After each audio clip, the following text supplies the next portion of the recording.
A paz do Senhor a todos. É um prazer muito grande estar com vocês para mais uma videoaula. Você que me acompanha nas redes sociais, eu sou o Cleidson Rodrigues.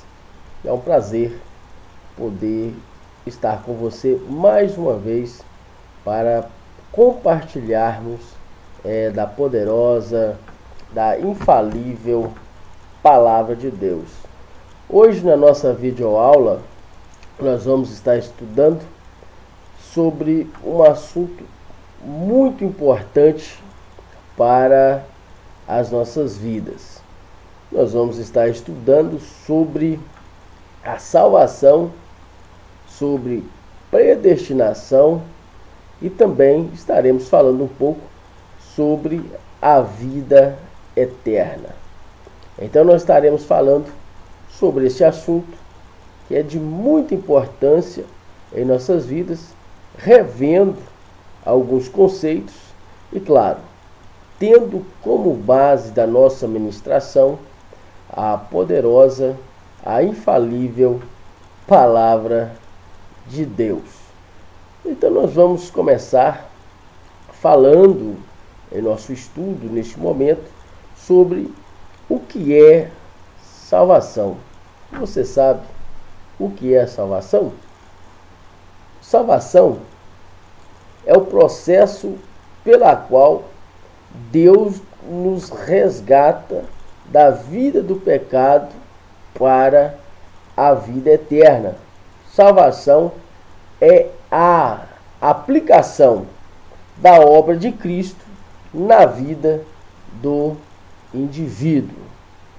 Então nós estaremos falando sobre o primeiro assunto, e sobre esse primeiro assunto nós estaremos falando sobre a salvação. O que é salvação? Nós aprendemos que então é o processo na vida de uma pessoa quando é resgatada do pecado para podermos então obter a tão sonhada, gloriosa vida eterna. Então, já dá para aprendermos um pouco que a salvação ainda não é vida eterna. A salvação nós a obtemos em vida. A vida eterna nós já iremos obtê-la após a morte, algo futuro. A vida eterna é a consequência da nossa salvação. E então nós aprendemos que a salvação é a aplicação da obra de Cristo na vida do indivíduo. O que é a salvação? É a obra redentora de Cristo na vida do ser humano. Ponto A. Nós estaremos estudando sobre o que é a salvação. No ponto A, nós estaremos aqui. Por que precisamos da salvação? Meu querido, você que assiste essa videoaula neste momento, por que você acha que nós precisamos da salvação? Ponto A que nós estaremos comentando neste momento, porque nós precisamos da salvação. Precisamos da salvação para restabelecer nosso relacionamento com Deus. Se alguém algum dia perguntar para você, meu irmão, para você, minha irmã, por que você precisa da salvação? Você poderá respondê-lo ou respondê-la que você precisa da salvação porque você precisa restabelecer o seu relacionamento com Deus. Quando nós lemos a história da Bíblia, desde o início da criação do homem, que Deus havia criado tanto Adão, depois em seguida criou Eva para ser a sua companheira, a sua adjuntora, Deus os colocou no jardim do Éden com o propósito Nós bem sabemos que o homem é a coroa de toda a criação, mas Deus criou ali com os propósitos definidos para guardar, cultivar e também adorar a Deus. Nós, seres humanos, nós fomos criados para poder reverenciar um ser supremo, nosso Criador, que é Deus, o nosso Senhor. Nós lendo a história, nós bem sabemos que Adão, após Eva desobedecer a ordem de Deus, ser enganada pela serpente, comer da árvore do fruto da árvore que Deus havia proibido, levou desse fruto para Adão. Ambos se alimentaram desse fruto. Após Adão se alimentar desse fruto, eles perceberam que estavam nus. Da dispensação da inocência, que é a primeira dispensação do governo humano, a dispensação que eles ainda não eram conhecedores do mal, agora eles passaram a ser conhecedor tanto do bem quanto do mal, dando início à segunda dispensação, que é a dispensação da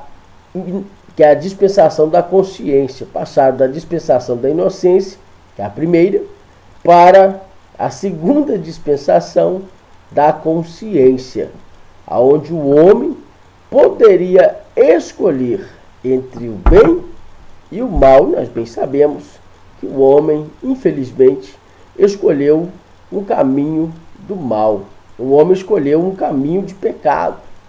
O homem escolheu um caminho de transgressão, tendo como primeiro assassinato, ou primeiro homicídio, tanto de Caim, que matou o seu próprio irmão Abel, e assim o homem passou a prosseguir nos caminhos do mal. E isso passou a ser muito triste, porque nós bem sabemos da história, quando chegou a um ponto que Deus destruiu toda uma geração, exterminou toda uma geração por causa das suas iniquidades. Então nós, seres humanos, nós necessitamos da salvação para podermos estabelecer um relacionamento com Deus, um relacionamento esse perdido através do pecado. Quando nós lemos a Bíblia em Isaías 59, versículo de número 2, a Bíblia nos diz que o nosso pecado faz uma divisão entre nós e o nosso Deus. O profeta está dizendo que o pecado que nós cometemos nos separa de Deus. Olha, o que separa o homem de Deus são as transgressões que o homem comete, são os seus pecados. E quando nós ainda lemos Romanos, no capítulo 3, e o versículo 23, diz a Bíblia que todos pecaram e todos estavam desconstituídos da glória de Deus. O que Paulo está querendo dizer é que todos os seres humanos pecaram. E todos estavam separados de Deus. O homem não tinha mais um relacionamento com Deus. Para obtermos esse relacionamento com Deus, somente através de Jesus Cristo, o nosso Senhor, quando ali ele morreu na cruz do Calvário, nos concedendo o direito por adoção de sermos chamados filhos de Deus, restaurando a nossa intimidade e comunhão com Deus. Então está aí explanado o primeiro ponto do nosso assunto. Quando você for perguntado ou perguntada por que necessitamos da salvação, você pode aí dizer que nós necessitamos da salvação para podermos reestabelecer o nosso relacionamento com Deus. O segundo ponto que eu quero aqui estar falando com você a respeito da salvação: onde nós encontramos salvação? Onde nós encontramos salvação? Salvação nós só encontramos em uma pessoa: Jesus Cristo. Jesus Cristo, nós encontramos a salvação pela fé, que é o meio pela qual aceitamos a Jesus. Lendo a Bíblia, em Judas, no capítulo 1, Judas é apenas um capítulo, no versículo de número 25, diz assim: ao único Deus, Salvador nosso, por Jesus Cristo, nosso Senhor, seja a glória, seja a majestade, domínio e poder, antes de todos os séculos, agora e para todo sempre. Amém. Então a nossa salvação, ela veio por intermédio de Jesus Cristo, o nosso Senhor. Jesus, ele é o nosso mediador entre Deus e os homens. 1 Timóteo, capítulo 2, versículo 5. Jesus, ele é o único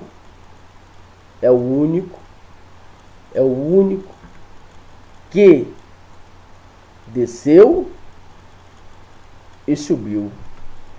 Evangelho de João, capítulo 3, versículo de número 13, a Bíblia nos diz que ninguém subiu ao céu a não ser aquele que desceu. E nós sabemos que aquele que desceu é também aquele que subiu. Quando nós lemos a Bíblia, provando a nossa teoria, no Evangelho de Mateus, olha o que a Bíblia nos diz no início do Novo Testamento, no Evangelho de Mateus, no capítulo de número 1, versículo de número 18. Ora, o nascimento de Jesus Cristo foi assim. Estando Maria, sua mãe, desposada com José, antes se ajuntaram, achou-se ter concebido o Espírito Santo. Então José, seu marido, como era justo e não queria infamar, tentou deixá-la secretamente. E projetando ele isso, eis que em um sonho lhe apareceu um anjo do Senhor dizendo: José, filho de Davi, não temas de receber Maria, tua mulher, porque o que nela está sendo gerado é do Espírito Santo. Ela dará à luz a um filho, e lhe porás o nome de Jesus, porque ele salvará os seus povos de seus pecados. Nós louvamos a Deus, porque existia uma mulher com integridade, na qual o nome era Maria, uma mulher especial, que foi escolhida por Deus para conceber através do Espírito Santo e nela ser gerado um filho. E este filho que nela estava sendo gerado, este seria Jesus. E este salvaria o seu povo de seus pecados. O texto narra a encarnação de Jesus para que então cumprisse o que havia sido dito pelo profeta. Eis que a virgem conceberá e dará à luz a um filho, e ele será chamado de Emanuel, que traduzindo, Deus conosco.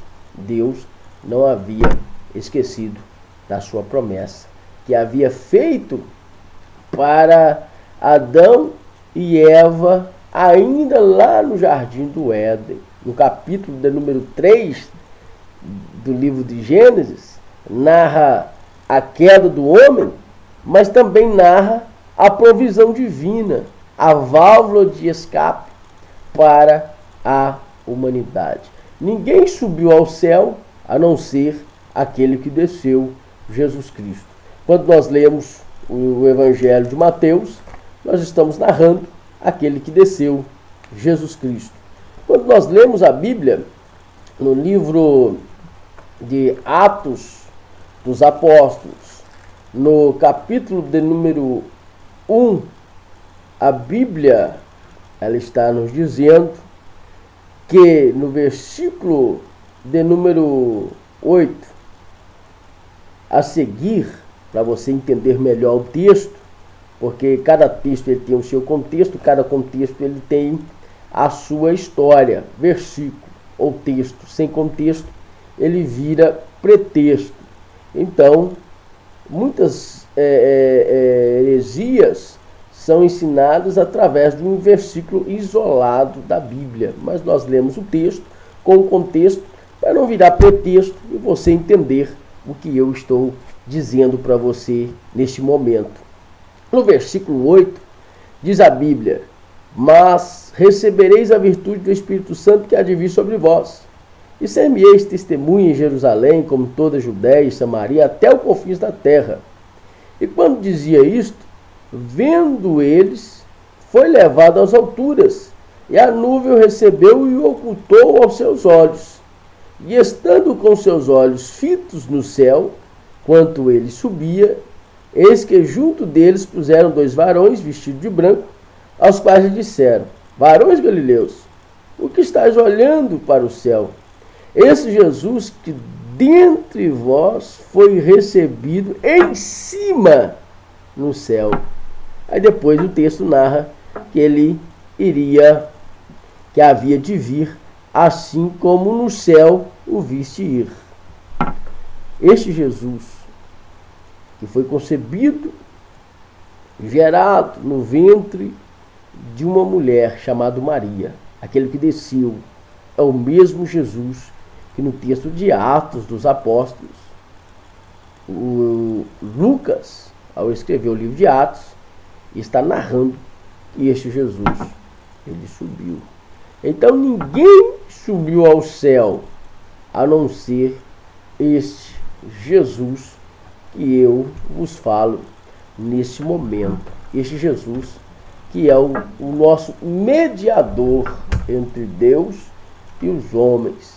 E o próprio Jesus pôde dizer que para poder chegar até Deus não existe atalho, não existe uma válvula de escape, não existe outro caminho, que é o Evangelho de João, capítulo 14, e o versículo de número 6.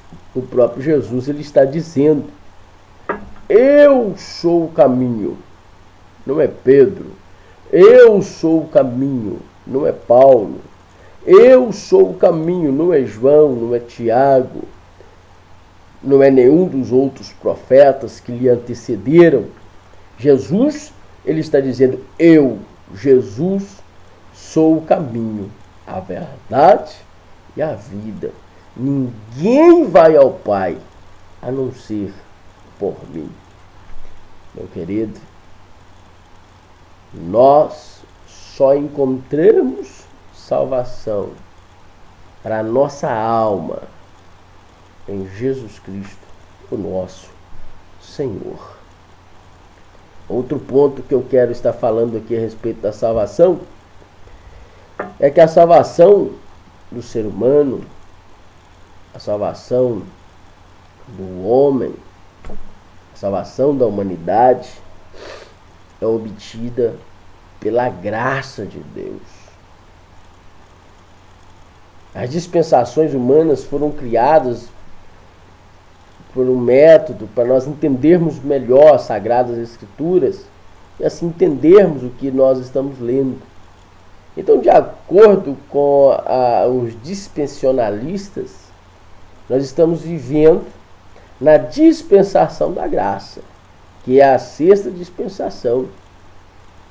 A dispensação da graça, ela começou da morte de Jesus na cruz do Calvário por mim e por você, e vai até o arrebatamento da igreja, aonde nós seremos arrebatados e estaremos com ele na eternidade. Então, nós vivemos na dispensação da graça. Qual é a dispensação da graça? É o favor imerecido de Deus para com a humanidade. Nós não merecíamos a salvação, mas por sua misericórdia, por sua bondade, nós podemos então ser salvos por Cristo Jesus, o nosso Senhor. Então nós vivemos na dispensação da graça. E em Efésios, capítulo de número 2, versículo 8 e 9, nós vamos estar lendo o que Paulo está dizendo aos irmãos em Éfeso. Ele é claro em nos explicar o que realmente nós podemos então obter através da graça, a dispensação que nós estamos vivendo. Efésios, capítulo de número 2, versículo de número 8, versículo de número 9. Olha o que Paulo ele está nos dizendo através das Escrituras Sagradas. Porque pela graça sois salvos por meio da fé. E isso não vem de vós, é dom de Deus. Não vem das obras, para que ninguém se glorie. Então Paulo, ele está nos dizendo muito claro que nós alcançamos salvação pela fé, e nós alcançamos salvação porque nós vivemos na dispensação da graça, um favor imerecido de Deus para com a humanidade. Olha ainda mais o que o texto ele está nos dizendo, que nós somos salvos pela graça, que isso não vem de nós, isso não vem do homem, isso não vem do governo, isso vem de Deus, é um dom de Deus. Isso não vem das obras, para que ninguém se glorie, porque a pessoa poderia, através das obras, se gloriar em ser salvo. Mas aqui Paulo retira tudo isso. Ele diz que nós somos salvos pela graça e a misericórdia de Deus para com as nossas vidas. Graça é um favor de Deus para mim e para você. Nós éramos então pecador, e Deus teve misericórdia das nossas vidas, como no Evangelho de João capítulo 3, versículo 16 nos diz que Deus amou o mundo de tal maneira que deu seu Filho unigênito para todo aquele que nele crer não pereça, mas tenha a vida eterna. Glória a Deus. Bendito seja o nome do Senhor Jesus. Outro aspecto que quero estar falando a respeito da salvação é que Jesus pagou o preço para sermos salvos, libertos do pecado. Jesus pagou o preço por mim e por você. Evangelho de Mateus, no capítulo 27, no versículo 32 ao 56, nos narra toda uma história do fim da vida de Jesus Cristo. O preço que ele pagou para nós sermos salvos. Nós sabemos que ele foi traído por Judas Iscariotes, que era um dos seus discípulos.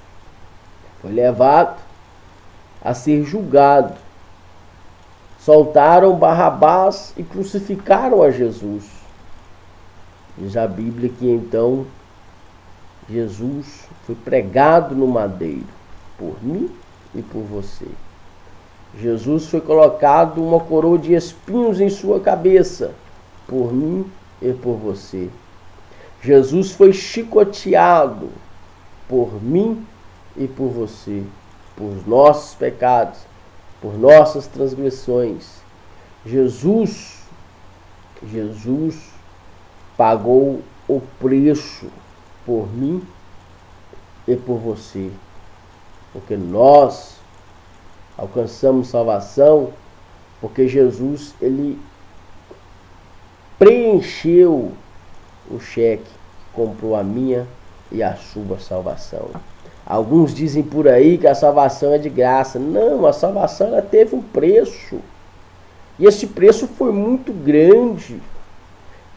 Jesus teve que sofrer por mim, por você, pela humanidade, para que nós alcançássemos a salvação por intermédio dele. Se Jesus não tivesse morrido por nós, a humanidade estava perdida a ser condenada. Mas nós louvamos a Deus por sua misericórdia, que nos alcançou.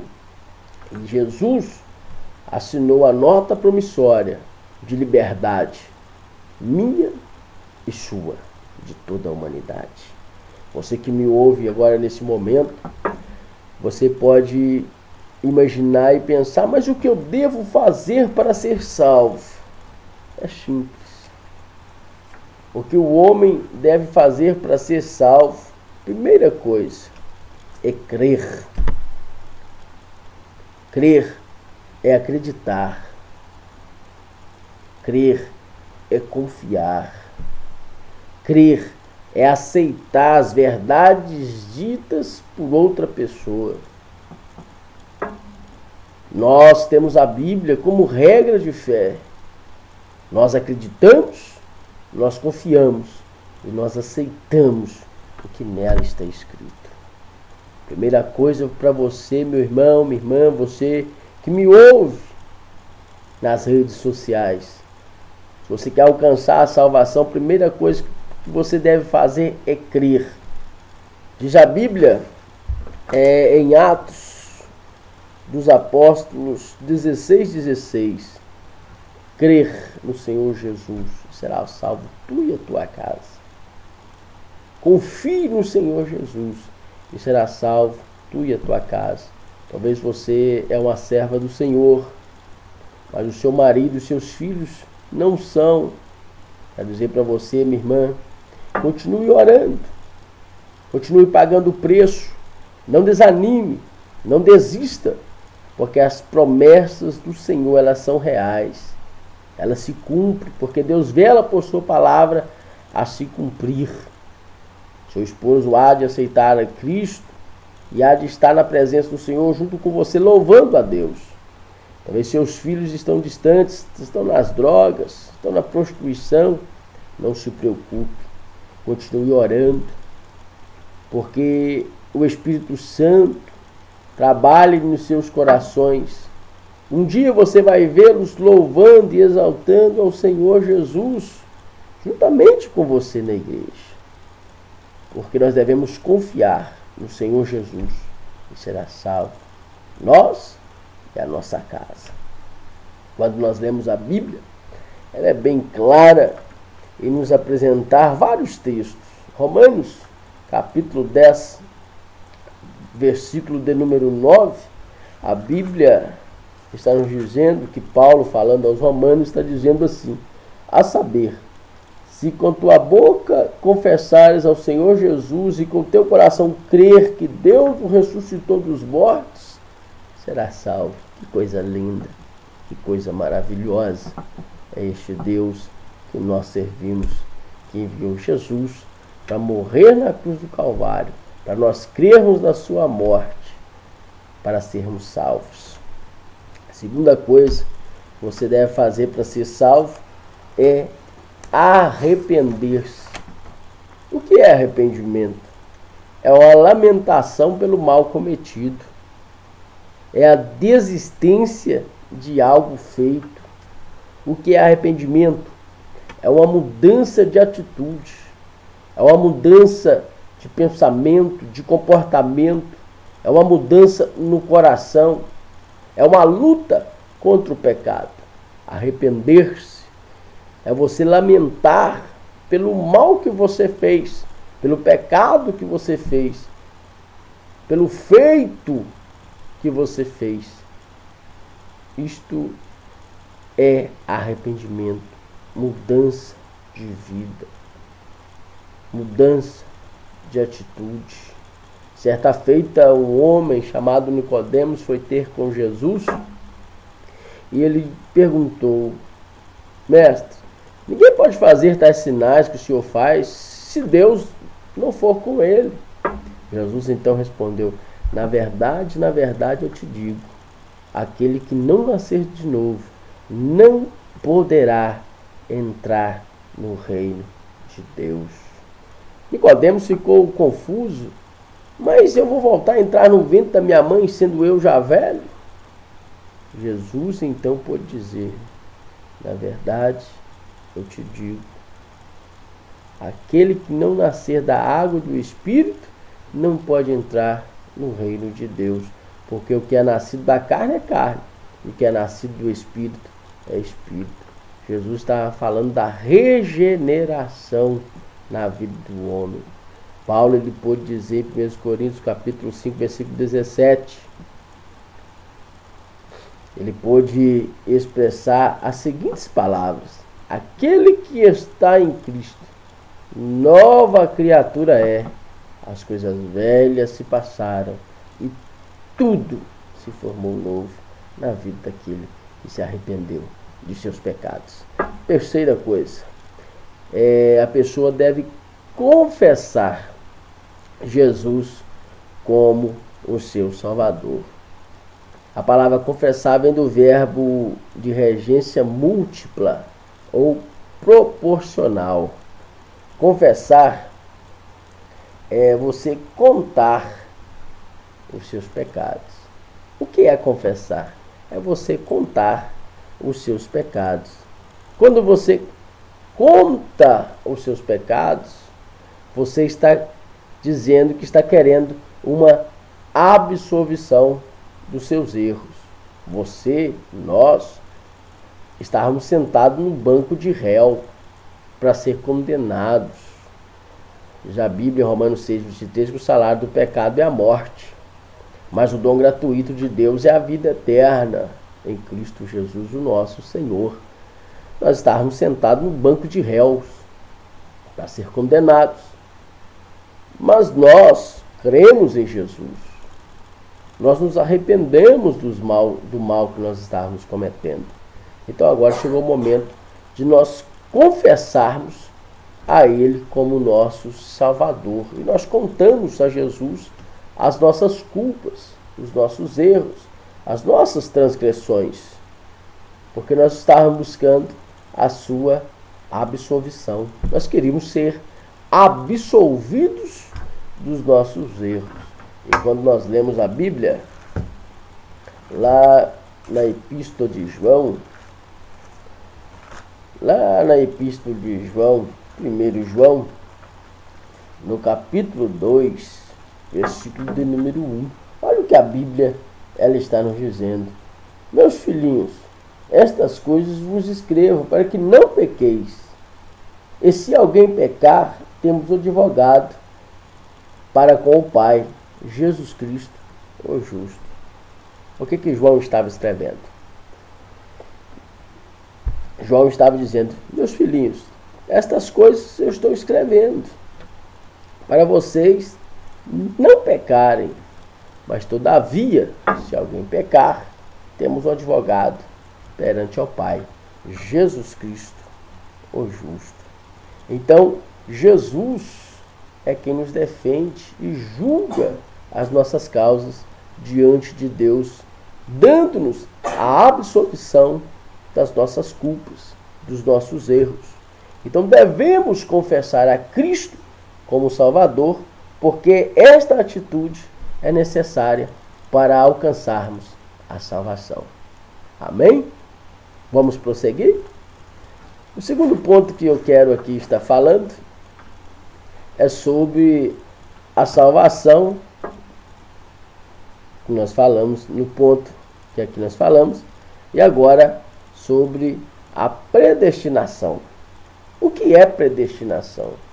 É um assunto muito relevante dos nossos dias atuais, este assunto da predestinação. Então nós vamos aprender o que é predestinação. A predestinação, ela é uma das teologias ou dentro da teologia, aliás, desculpe-me, dentro da teologia, essa é a doutrina mais rejeitada entre os ensinos calvinistas. Quais são os ensinos calvinistas? Nasceram de João Calvino, que viveu entre 1509 a 1564. Este homem foi um dos reformadores da igreja, um dos pais da igreja. E uma de suas teorias, uma de suas doutrinas, que é ensinos, ele ensinou a respeito da predestinação. A predestinação, dizendo em seus ensinos, é que a pessoa nasceu para ser salva, ela pode viver uma vida de pecado, que no final ela vai ser salva. E que a pessoa que nasceu a ser condenada, ela pode aceitar Jesus, mudar de vida, ter bons frutos, mas no final ela seria condenada. Então nós vamos estar lendo na Bíblia e aprendendo sobre a predestinação. O que a Bíblia nos diz sobre a predestinação? Quando nós lemos a Bíblia Sagrada, ainda lá no início da palavra de Deus, nós vamos estar lendo o início da história humana, lá no início da Bíblia Sagrada, quando nós lemos a respeito de Caim e também Abel. Nós já falamos aqui a respeito da queda do homem, da queda de Adão, da queda de Eva, e esses pecados trouxe consequências para a geração futura e também para a sua própria família, tiveram consequência desses pecados. E nós sabemos que um dos seus filhos, chamado Caim, assassinou o seu próprio irmão, que era Abel. E quando nós lemos a palavra de Deus, nós encontramos que após Caim nasceu Abel. Nós encontramos aqui, detectamos as suas profissões. Caim, ele foi ser lavrador. Abel, ele foi ser pastor. E quando nós lemos o texto da Bíblia, que é mencionada no nascimento tanto de Caim quanto de Abel, nós encontramos que no texto, no versículo de número 8, para você entender melhor o texto, nós encontramos aqui que no versículo de número 8, a seguir, nos diz assim, aliás, desculpe, reconciliando aqui o texto, eu quero estar lendo com você o versículo, somente o versículo de número 7, depois nós estaremos lendo o versículo de número 8. Diz-nos assim: se o bem fizeres, não haverá aceitação contra ti. E se não fizeres o bem, o pecado jaz à porta, e para ti será o seu desejo, e sobre ele dominarás. Versículo 8. E falou Caim com seu irmão Abel. E sucedeu que, estando eles no campo, levantou-se contra o seu irmão e o matou. Quando nós estudamos a Bíblia, narrando essas histórias, como aqui estava dizendo, após o nascimento desses dois indivíduos, tanto Caim quanto Abel, a Bíblia nos diz sobre as suas profissões. Lavrador, e o outro foi apacentar ovelhas, rebanho. Chegou um momento que eles foram cultuar a Deus e levar até Deus as suas ofertas para o seu culto. Certamente Adão ensinou-os a cultuarem a Deus.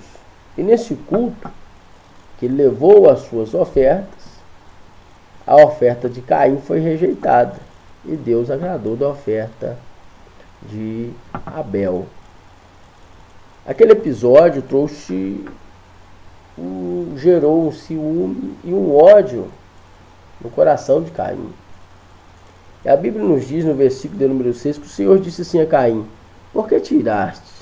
Por que você irou? Porque eu aceitei a oferta do seu irmão e rejeitei a sua. Aí ele vai dizer assim, por que descaiu o seu semblante? Certamente, o semblante de Caim já não era mais o mesmo. Aí o Senhor vai dizer assim, se bem fizeres, não haverá aceitação contra ti. E se não fizeres o bem, o pecado jaz à porta.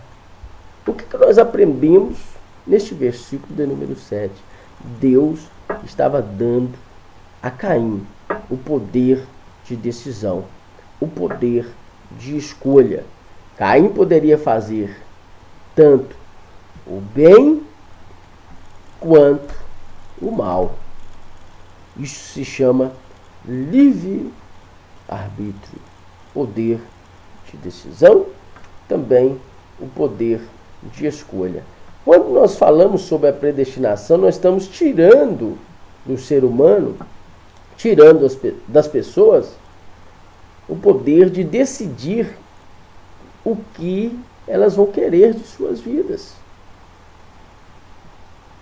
Veja bem, a pessoa pode se esforçar em estar na presença do Senhor, aceitar Jesus como seu Salvador, mudar de vida, ter um bom comportamento, ter bons frutos, e a teoria me diz que essa pessoa vai ser condenada.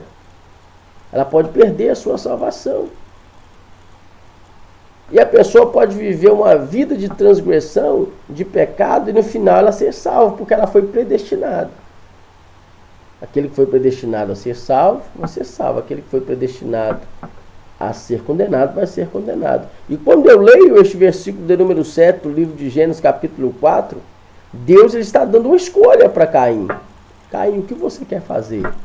O bem ou o mal? Se você fizer o bem, não haverá nada contra ti. E se você não fazer o bem, o pecado jaz à porta. E para ti será o seu desejo, e sobre ele dominarás. Glória a Deus. Nós louvamos ao Senhor que a Bíblia, ela é bem clara e nos dá essa interpretação. E através da hermenêutica e da exegese, podemos extrair do texto aquilo que Deus está querendo realmente nos falar através da sua poderosa, inerrante e infalível palavra. E quando nós ainda lemos mais sobre a Bíblia, ela nos fala de uma predestinação. Mas ela não nos fala de uma predestinação individual. Ela nos fala de uma predestinação coletiva. E quando nós lemos a Bíblia ela vai nos orientar, nos ensinar sobre essa predestinação que ela está nos falando, e com base na Bíblia, eu quero estar levando até você que me acompanha neste estudo, em 1 Timóteo, no capítulo de número 2, versículo de número 4. Olha o que a Bíblia ela está nos dizendo. Que quer que todos os homens se salvem e venham ao conhecimento da verdade. A Bíblia, ela é linda, ela é maravilhosa. A vontade de Deus é que todos os homens sejam salvos. Porque Cristo, meu querido, ele não morreu somente para uma pessoa. Cristo, ele morreu para a humanidade. E o texto de Timóteo está me dizendo que Deus, ele quer que todos sejam salvos. A Bíblia está nos falando de uma predestinação, mas não uma predestinação individual, mas sim de uma predestinação coletiva. que nós, seres humanos, possamos alcançar a salvação por intermédio de Jesus Cristo e pelo nosso comportamento obtermos a vida eterna em nosso Senhor e Salvador Jesus. Ele predestina todos a serem salvos. O homem pode escolher ser salvo ou não. Você que me ouve nesta mensagem, Deus, ele deixou para você decidir o que você quer ser. Você pode decidir ser salvo. E você, através da sua decisão, pode decidir também não ser salvo, não ter Jesus como seu Salvador. Então é você que escolhe ser salvo ou não. Porque Deus deixou isso para você escolher. Adiantando o que nós aqui estamos falando, nós vamos aqui finalizar sobre o que é vida eterna. Então nós já estudamos sobre salvação, falamos aqui um pouco sobre a predestinação e agora vamos falar sobre o que é vida eterna. Salvação não é vida eterna. Vida eterna é consequência da salvação. Sempre costumo dizer que as decisões que nós tomamos em vida, escolhendo ser salvo, é que vai definir o nosso futuro após a morte. Então, Deus nos deu o poder de escolha. Eu escolho ser salvo, ou eu escolho ser condenado. Mas a decisão que eu tomo em vida é que vai definir o meu futuro após a morte.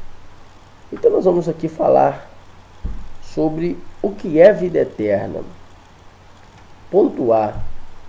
A vida eterna é o resultado da salvação. Sim, a vida eterna é o resultado da salvação. Nós vamos ler aqui em Tito, no capítulo 1, versículo 2 e versículo 3. Em esperança da vida eterna, a qual Deus não pode mentir, prometeu antes dos tempos e dos séculos, mas a seu tempo se manifestou a sua palavra para a pregação que me foi confiada, segundo o mandamento de Deus, nosso Salvador. Olha o que está dizendo a Epístola de Tito. Em esperança da vida eterna, a qual Deus não pode mentir, prometeu antes do tempo dos séculos. Então, a vida eterna, ela é uma promessa de Deus para com os salvos. Ela é uma promessa de Deus para com a igreja. Ela é a recompensa que nós teremos no futuro. A salvação é hoje. A salvação é de imediato. A salvação é agora. Agora, a vida eterna é a consequência da nossa salvação. É a consequência da minha escolha. É a consequência da sua escolha. Quando nós ainda lemos, nós aprendemos em Romanos, no capítulo 6, versículo 21 a 23, que a santificação é a estrada que nos leva para a vida eterna. A salvação, ela deve passar por uma manutenção diária. É o que Paulo disse: analise, pois, o homem a si mesmo e veja como está a sua conduta de vida. Então, para obtermos a vida eterna, nós devemos passar por uma manutenção diária. O que é essa manutenção? É a santificação, a nossa separação deste mundo de trevas. Viver uma vida em santidade quer dizermos viver uma vida separada deste mundo. E Paulo pôde dizer aos Romanos, no capítulo 12, no versículo 1, ele está dizendo assim: rogo, pois, irmãos, pela compaixão de Deus, que apresentais o vosso corpo como sacrifício vivo, santo e agradável a Deus, que é o vosso culto racional. Não vos conformeis com este mundo, mas transformai-vos pela renovação do vosso entendimento, para que você experimente qual seja a boa, perfeita, agradável vontade de Deus na sua vida. Então é necessário nós passarmos pela santificação, porque ela é a estrada que nos leva para a vida eterna. Nós estamos vivendo numa sociedade que está cada dia mais corrompida com o pecado, entregue às trevas e ao pecado. E nós não devemos, de forma alguma, conformar com essa sociedade corrupta que está denegrindo a cada dia mais a imagem de Cristo. Nós, como santos e salvos em Cristo Jesus, como igreja, devemos ser luz em meio às trevas. Glória a Deus. Terceiro ponto aqui que eu quero falar é que a vida eterna é para quem crer. Novamente eu volto no ponto e digo que para você obter a vida eterna, você tem que crer na vida eterna. Você tem que confiar na vida eterna. Você tem que confiar nas palavras que aqui são escritas nesse livro santo.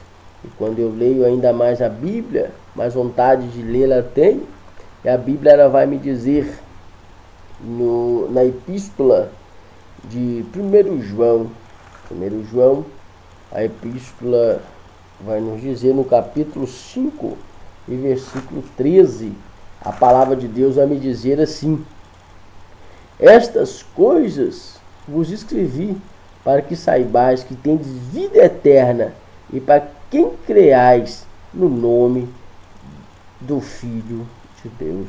Olha o que João está dizendo novamente em sua epístola: estas coisas eu vos escrevo. Esta coisa eu vos escrevo para que saibais que tendes vida eterna. Aonde? Em Jesus Cristo, o Filho de Deus. E para que nós cremos nele também. Então, para termos vida eterna, é necessário nós crermos no Filho de Deus. Outro ponto interessante é que na vida eterna, nós receberemos no futuro após a morte ou no arrebatamento da igreja. Outro ponto muito interessante para você que me ouve. Quando nós receberemos a vida eterna? Nós a receberemos após a morte ou no arrebatamento da igreja. É o que Paulo diz em 1 Coríntios capítulo 15, versículo 50 a seguir. Diz a Bíblia que quando nós recebermos o novo corpo, Paulo está dizendo no versículo 51 a seguir, nos diz assim: eis que vos digo um mistério. Na verdade, nem todos dormiremos, mas todos nós seremos transformados no abrir e fechar de olhos ante a última trombeta. Porque a trombeta soará, os mortos ressuscitarão primeiro, e nós, os que estivermos vivos, seremos transformados. Deu para entender? Então a vida eterna nós a receberemos após a morte ou no arrebatamento da igreja. Quando eu ainda leio em João, Evangelho de João, no capítulo 5, Evangelho segundo escreveu João, eu gosto muito de Bíblia e gosto de estar lendo e anunciando o que está no texto da Bíblia. Evangelho de João, no capítulo 5, versículo 21 ao versículo 25. Olha o que nos diz a Bíblia. Pois assim como o Pai ressuscitou os mortos e vivifica, assim também Pois assim como o Pai ressuscita os mortos e os vivifica, assim também o Filho vivifica aqueles a quem quer. E também o Pai ninguém julga, mas deu ao Filho todo o juízo, para que todos honrem o Filho, como honraram o Pai. Quem não honra o Filho não honra o Pai que o enviou. Na verdade vos digo que quem ouve a minha palavra e crê nela que me enviou tem a vida eterna e não entrará em condenação, mas passou da morte para a vida. Em verdade vos digo que quem vem a hora e agora em que os mortos ouvirão, e a voz do Filho de Deus, e os que a ouvirem viverão. Então a vida eterna é a recompensa da morte para a vida. Quando nós ainda lemos sobre a vida eterna, na eternidade nós receberemos um novo corpo. Paulo, ainda em Coríntios, ele vai dizer que aquilo que é mortal se revista da imortalidade, aquilo que é corruptível se revista da incorruptibilidade. Na eternidade, para nós encerrarmos aqui o nosso assunto, que nós estamos aqui falando sobre salvação, sobre predestinação e sobre vida eterna. Para encerrarmos aqui o nosso assunto, na eternidade nós viveremos com Cristo. Você sabia que na eternidade nós, igreja, lavada, remida pelo sangue de Cristo, nós viveremos com Ele por toda a eternidade? Segundo o livro de Timóteo, no capítulo de número 2, no versículo de número 11, nos diz assim: palavra fiel é esta, que se morremos com Ele, também com Ele viveremos. Que Deus em Cristo Jesus te abençoe hoje e sempre. Até a próxima videoaula. Nós estaremos aqui com muito mais palavra de Deus para a sua vida. Gostou da mensagem? Compartilhe. Clique lá no joinha abaixo. Comente, porque nós queremos melhorar e ainda mandar um abraço para você que nos acompanha nas redes sociais. Eu sou o Cleiton Rodrigues. Deus abençoe sua vida. Um forte abraço.